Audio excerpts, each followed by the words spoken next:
വർക്കൊക്കെ മാഷാ അടിപൊളിയായിരുന്നു. 10 വർഷം കംപ്ലീറ്റ് ആയി. ഞാൻ സാറ്റിസ്ഫൈഡ് ആവണമെന്നുള്ളതല്ല നിങ്ങളെ 100%, 1000% സാറ്റിസ്ഫൈഡ് പ്ലസ് ജസാക്ക് ഫാമിലിയും കൂടെ ആയല്ലോ നമ്മൾ. എല്ലാ ഭാഗവും യൂട്ടിലൈസ് ചെയ്തിട്ടുണ്ട്. 4 ബെഡ്റൂമും വിത്ത് എല്ലാ ബെഡ്റൂമും അറ്റാച്ച് ഉണ്ട്. അപ്പോൾ ഈ ഒരു കുറഞ്ഞ സ്ഥലത്ത് ഇത് റിയലി അപ്രീഷിയേറ്റിൻ്റെ കാര്യമാണ്. ഞാൻ ഇപ്പം യാസിർ ഭായിനെ കാണാൻ വരുന്നത് എനിക്ക് തോന്നുന്നു എത്ര വർഷമായി നമ്മൾ കറക്റ്റ് വീട് വെച്ചിട്ട് 10 വർഷം ഉണ്ടാവും. കാരണം തുടങ്ങിയത് 10 വർഷം ഉണ്ടാവും, കംപ്ലീറ്റ് ആയത് ശേഷം 9 years ആയി നമ്മൾ. അപ്പോൾ 9 വർഷം കഴിഞ്ഞിട്ട് യാസിർ ഭായിനെ കാണാൻ വന്ന അപ്പോൾ കൺസ്ട്രക്ഷനിൽ റിലേറ്റഡ് ഒരുപാട് കാര്യം അതിലെന്തെങ്കിലും നിങ്ങൾക്ക് പ്രയാസങ്ങൾ ഉണ്ടായതുണ്ടോ? അതായത് ഇതിൻ്റെ ഏറ്റവും വലിയ ഹൈലൈറ്റ് എന്ന് വെച്ചാൽ ഇതിന് അത്യാവശ്യം എയർ ഫ്ലോ ഉള്ള ഒരു സംഭവമാണല്ലോ. അത് കാരണം എനിക്ക് ഞാൻ ആദ്യം താമസിച്ച വീട്ടിൽ എയർ ഫ്ലോ എന്നൊരു സംഭവം. ഇപ്പോൾ നമുക്ക് എപ്പോഴും ഒരു കൺജസ്റ്റഡ് ഫീൽ വീട്ടിനുള്ളിൽ ഇരിക്കുമ്പോൾ ഒരു തറവാടിനെ കുറിച്ച് അത് ഫുള്ളൊരു ഇരുട്ട് നിറഞ്ഞ സംഭവം. അത് കാറ്റോ വെളിച്ചമൊന്നുമില്ല. അപ്പോൾ എനിക്ക് വീടിന് പ്രത്യേകിച്ച് ഒരു കംപ്ലയിൻറ്റ് സംഭവം ഇന്നുവരെ ഉണ്ടായിട്ടില്ല.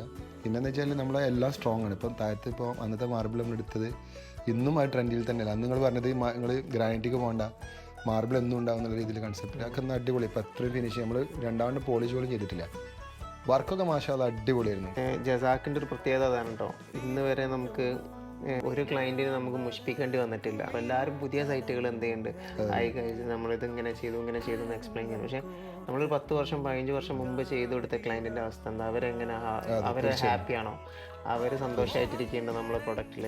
അത് ഫോക്കസ് ചെയ്തിട്ടാണ് എന്ത് ചെയ്യണത് തീർച്ചയായിട്ടും ഇപ്പം നമ്മൾ ചെയ്യണത്.